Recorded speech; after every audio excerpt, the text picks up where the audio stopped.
नमस्कार दोस्तों। पिछले कुछ हफ्ते और कुछ महीनों में आपने हर न्यूज चैनल पे एक वर्ड जरूर सुना होगा, रिसेशन।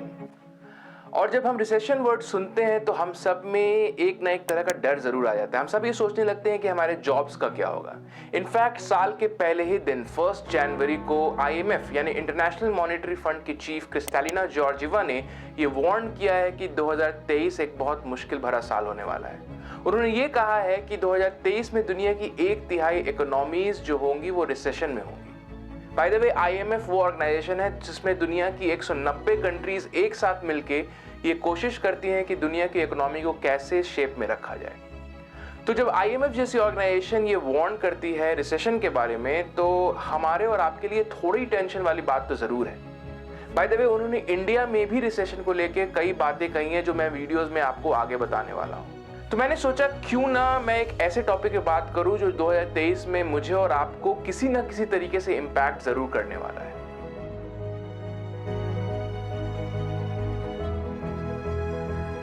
अब जल्दी से एक और डेफिनेशन समझते हैं ताकि आगे की स्टोरी काफी अच्छे से समझ में आए। जीडीपी। ये जीडीपी क्या है? अगर बहुत सिंपल टर्म में समझा जाए तो जीडीपी यानी ग्रॉस डोमेस्टिक प्रोडक्ट एक कंट्री में हो रही सारी खरीद बिक्री का एक रिसिप्ट होता है जो कंट्री के इकोनॉमी के साइज को भी बताता है। जितना ज्यादा जीडीपी का वैल्यू होगा उतना बड़ा इकोनॉमी होगा। एग्जांपल के तौर में अगर देखें तो 2022 में इंडिया की जीडीपी का वैल्यू था $3.53 ट्रिलियन। यानी इंडिया में 2022 में 3.53 ट्रिलियन US इक्विवेलेंट के सामान की खरीद बिक्री हुई, जो इंडिया को दुनिया की 5वीं सबसे बड़ी इकोनॉमी बना देता है। और जब यही नंबर यानी जीडीपी लगातार 2 क्वार्टर में निगेटिव ग्रोथ होती है तो उसको बोलते हैं टेक्निकल रिसेशन। एक एग्जांपल लेते हैं रिसेशन को समझने के लिए। अगर आप इस ग्राफ को ध्यान से देखिए तो 2022 के क्वार्टर 1 यानी Q1 और 2022 के क्वार्टर 2 यानी Q2 में यूएस का जीडीपी का निगेटिव ग्रोथ हुआ, यानी टेक्निकली यूएस 2022 में रिसेशन में था। तो दोस्तों, उम्मीद करता हूं कि रिसेशन का डेफिनेशन तो काफी क्लियर हो गया होगा। बाय द वे, इस वीडियो में अभी कई इंपॉर्टेंट बातें करनी बाकी हैं, इसलिए इस वीडियो को अंत तक जरूर देखिएगा। अब समझते हैं कि IMF ने अपनी वार्निंग में एग्जैक्टली क्या कहा है। IMF ने वार्न किया है कि 2023 में दुनिया की 1/3 इकोनॉमीज रिसेशन में होगी। आधा यूरोपियन यूनियन रिसेशन में होगा और दुनिया की 3 सबसे बड़ी इकोनॉमीज US, यूरोपियन यूनियन और चाइना, तीनों में ही इकोनॉमीज काफी ज्यादा स्लो डाउन कर जाएगी। जहां पे 2021 में ग्लोबल इकोनॉमी 6% से ग्रो कर रही थी, वहीं IMF ने फोरकास्ट किया है कि 2023 में ये 2.7% से ही ग्रो करेगी। दोस्तों, मेरी आपसे एक रिक्वेस्ट है, अगर वीडियो अभी तक पसंद आया हो तो वीडियो को लाइक जरूर कीजिएगा, क्योंकि आपके लाइक से चैनल को ग्रो करने में काफी हेल्प मिलेगा। और अगर चैनल को सब्सक्राइब कर दिए तो मजा आ जाएगा। अब ये समझते हैं दोस्तों कि 2023 में आखिर इकोनॉमीज क्यों स्लो डाउन होगी। जो मेन कारण बताया जा रहा है वो है हाई ग्लोबल इन्फ्लेशन रेट। पहले ये समझते हैं एकदम सिंपल तरीके से फिर से दोस्तों कि इन्फ्लेशन क्या है। मानिए कि 2022 के शुरुआत में 1 लीटर दूध का दाम था 50 रुपए और 1 साल के अंदर अगर उसी 1 लीटर दूध का दाम बढ़ के 55 रुपए हो जाता है, यानी दाम 10% बढ़ जाता है, तो हम बोलेंगे कि दूध पे 10% इन्फ्लेशन है। उसी तरीके से एक कंट्री या एक इकोनॉमी के इन्फ्लेशन रेट को मेजर करने के लिए एक बास्केट ऑफ गुड्स यूज करते हैं, और इस बास्केट ऑफ गुड्स में कई चीजें होती हैं, लेकिन बेसिकली रोटी, कपड़ा और मकान, ये 3 तो चीज होती ही हैं। इसके अलावा ट्रांसपोर्टेशन कॉस्ट हुआ, इलेक्ट्रिशियन से सामान ठीक कराने का कॉस्ट हुआ, यानी जो आम जनता खरीदती है वो सारी चीजें होती हैं। इंडिया में जो ये बास्केट है इसमें 260 चीजें होती हैं, वहीं यूके में इसमें 900 चीजें होती हैं। और इन चीजों के प्राइस को एक नंबर के through over a period track किया जाता है, जिसको बोलते हैं कंज्यूमर प्राइस इंडेक्स।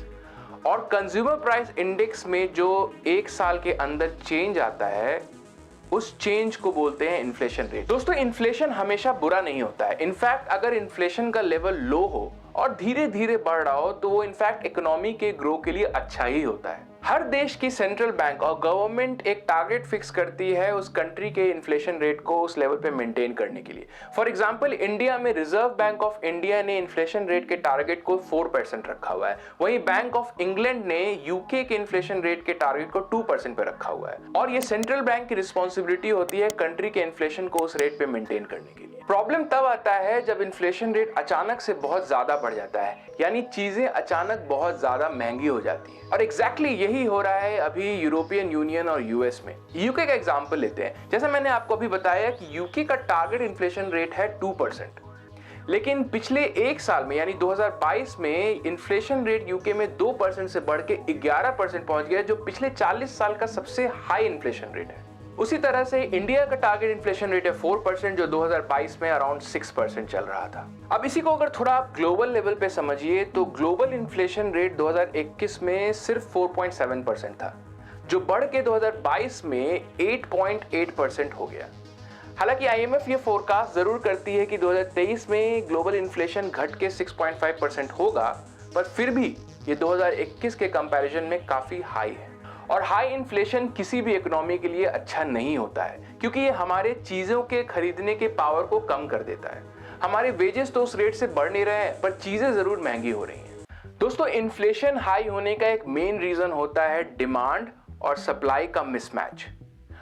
और इकोनॉमिक्स का एक सिंपल कॉन्सेप्ट है जो ये बताता है कि अगर किसी चीज का डिमांड है पर सप्लाई अगर नहीं है तो उस चीज का प्राइस बढ़ जाता है। ये तो आपने अपनी जिंदगी में भी देखा होगा, और एग्जैक्टली यही हो रहा है अभी यूएस और यूरोप में।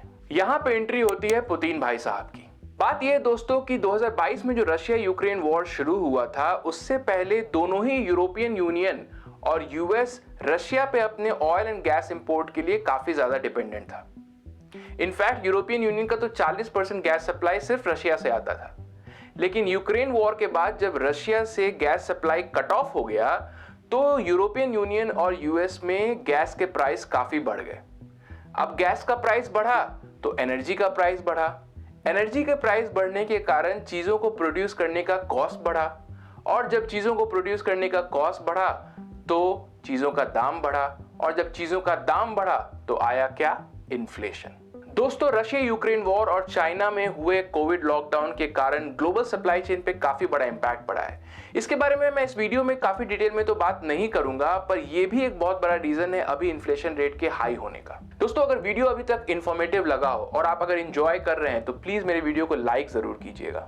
दोस्तों, अभी तक तो हम ये समझे कि रिसेशन क्या है, जीडीपी क्या है और इन्फ्लेशन क्या है, और अभी दुनिया में हाई इन्फ्लेशन क्यों चल रहा है। पर अब ये समझते हैं कि ये हाई इन्फ्लेशन ही 2023 के रिसेशन का कारण कैसे बनने वाला है।